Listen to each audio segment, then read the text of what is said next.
Hidden in the heart of London lies a place where the dead rest. Highgate Cemetery, with its crumbling tombstones and twisted ivy, has long been a symbol of Victorian Gothic grandeur. But in the late 1960s, this peaceful resting place became the centre of a chilling mystery, one that would captivate the city and give birth to a terrifying urban legend, the Highgate Vampire. Reports of a sinister, shadowy figure stalking the cemetery at night began to emerge, sending shivers down the spines of locals. Was this the work of an overactive imagination, or was something truly otherworldly at play? In this video, we'll uncover the truth behind one of London's most notorious supernatural tales and explore the strange events that turned Highgate Cemetery into a hotbed of fear and fascination. Could there really have been a vampire stalking the tombs of London? Stay tuned as we dive deep into the story of the Highgate Vampire, where fact and folklore blur into one unforgettable legend.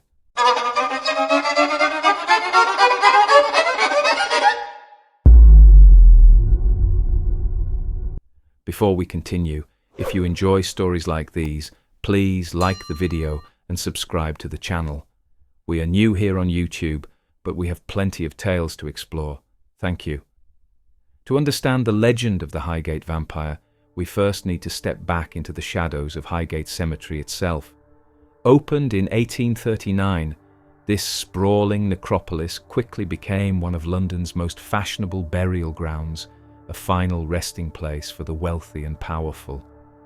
With its maze of tombs, towering statues, and overgrown pathways, Highgate exudes an air of mystery, its Gothic architecture a silent witness to the passage of time. But in the winter of 1969, the cemetery's serene silence was shattered by whispers of something far more sinister. Locals began reporting strange sightings, an ominous tall figure draped in black, gliding among the gravestones as if it were part of the night itself. Some claimed to feel an unnatural chill in the air, while others spoke of being watched by unseen eyes. These tales, dismissed by many as mere superstition, soon took on a life of their own. For Highgate Cemetery was no stranger to ghost stories, and in a place so steeped in death and decay, it wasn't hard to believe that something darker might be lurking in the shadows. But this was no ordinary ghost story. The accounts grew more disturbing, and soon the cemetery was at the center of a mystery that would captivate the entire city. Was there really a vampire prowling among the dead?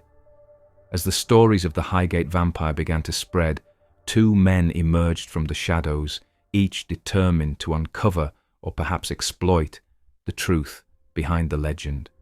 Their names would become synonymous with the mystery, fueling both intrigue and controversy. First, there was David Farrant, a member of the British Psychic and Occult Society. Farrant was no stranger to the supernatural. Drawn to the cemetery by reports of paranormal activity, he began a personal investigation into the strange sightings.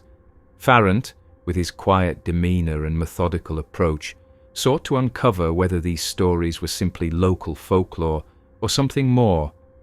He believed that there was a dark presence in Highgate, though he was cautious in his claims. Farrant spoke of something evil, but avoided sensational terms like vampire. To him, the idea of a blood-sucking fiend seemed too far-fetched, even for a place as eerie as Highgate. But not everyone shared his scepticism. Enter Sean Manchester, a self-proclaimed exorcist, vampire hunter, and bishop of the Old Catholic Church. Unlike Farrant, Manchester fully embraced the dramatic. To him, the sightings weren't just the result of overactive imaginations, they were proof of a real, dangerous vampire, a creature straight out of the pages of Bram Stoker's Dracula. Manchester declared that this king vampire was not only real, but that he, personally, was going to destroy it. The contrast between the two men couldn't have been starker. Where Farrant was measured and cautious, Manchester was theatrical, brandishing crucifixes and wooden stakes, ready to do battle with the forces of darkness. But one thing was certain: Their rivalry and their public statements would soon turn a local legend into a full-blown media frenzy. As the tension between Farrant and Manchester grew, so too did the public's fascination with the Highgate Vampire. And what followed next would propel this story from urban legend into a headline-grabbing phenomenon. As the legend of the Highgate Vampire gained momentum, the public's curiosity turned to frenzy.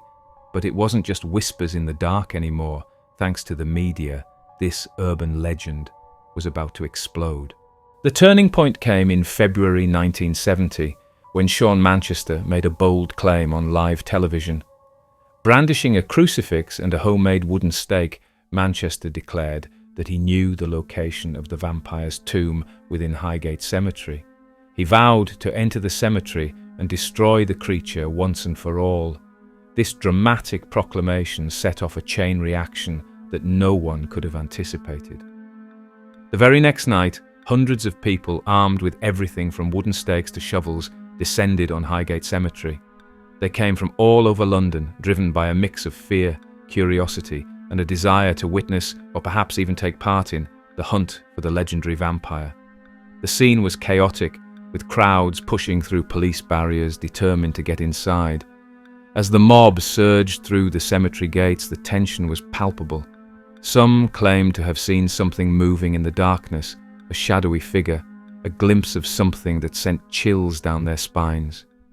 One witness, Anthony Robinson, later described the terror he felt that night. "I walked past the place and heard a high-pitched noise. Then I saw something grey moving slowly across the road.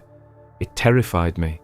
I've never believed in anything like this. Now I'm sure there's something evil lurking in Highgate." But was there really something supernatural in the cemetery that night? Or was it the power of suggestion and mass hysteria? While some hunters swore they had seen the vampire, others were less convinced, dismissing the events as a product of overactive imaginations fueled by Manchester's dramatic claims. Regardless of what people believed, the vampire hunt had become a media sensation. As the frenzy surrounding the Highgate Vampire began to wane, the cemetery slipped back into its usual quiet, until a shocking discovery brought the legend roaring back to life. In August 1970, the tranquility of Highgate was shattered once again. Two schoolgirls exploring the overgrown pathways of the cemetery stumbled upon a sight that would haunt them for years to come. There, lying in the middle of a pathway, was a corpse, a woman, over 100 years dead, dragged from her coffin, decapitated and staked through the heart. The grisly scene was straight out of a horror story, but this was all too real. This macabre discovery reignited fears that something truly sinister was at work in Highgate. Was this the work of the so-called vampire, or had the hysteria driven someone to commit a horrendous act in its name? The police launched an investigation, but no one could say for certain who or what was responsible for the desecration. The discovery sent shockwaves through the community, and the media was quick to latch onto the story. Headlines blared with news of the vampire's return, and once again, the public was gripped by fear and fascination. Reports of new sightings began to surface, with one woman claiming she had been thrown to the ground by a tall, pallid figure cloaked in black. For David Farrant, this gruesome turn of events was deeply troubling. Up until now, the sightings had been unsettling but relatively harmless. But this was an act of aggression, an indication that the entity, whatever it was, posed a real and terrifying threat. In response, Farrant and his team from the British Psychic and Occult Society decided to take drastic measures. They planned a psychic séance in the heart of Highgate Cemetery, hoping to confront the entity and, if possible, banish it from the earthly plane forever. David Farrant's attempt to banish the entity through a psychic séance was cut short when the police intervened, arresting him on the grounds of trespassing. The séance was never completed, and for many, the question of whether the vampire had been vanquished remained unanswered. As the years passed, belief in the Highgate Vampire waned, But the animosity between Farrant and Sean Manchester never did. Their rivalry continued to simmer, a feud that was as much about clashing personalities as it was about the supernatural. In 1973, their bitter dispute nearly came to a head when they planned a magical duel on Parliament Hill, a confrontation that was eventually called off, leaving the question of who was the true vampire hunter forever unresolved. So, what do you think? Was there really something lurking in the darkness, or was it all just a ghostly trick of the mind? Let us know your thoughts in the comments below. And if you enjoyed this journey into the unknown, be sure to like, subscribe, and hit the notification bell for more stories that explore the mysterious and the macabre. Until next time, keep your wits about you, because you never know what might be waiting in the shadows.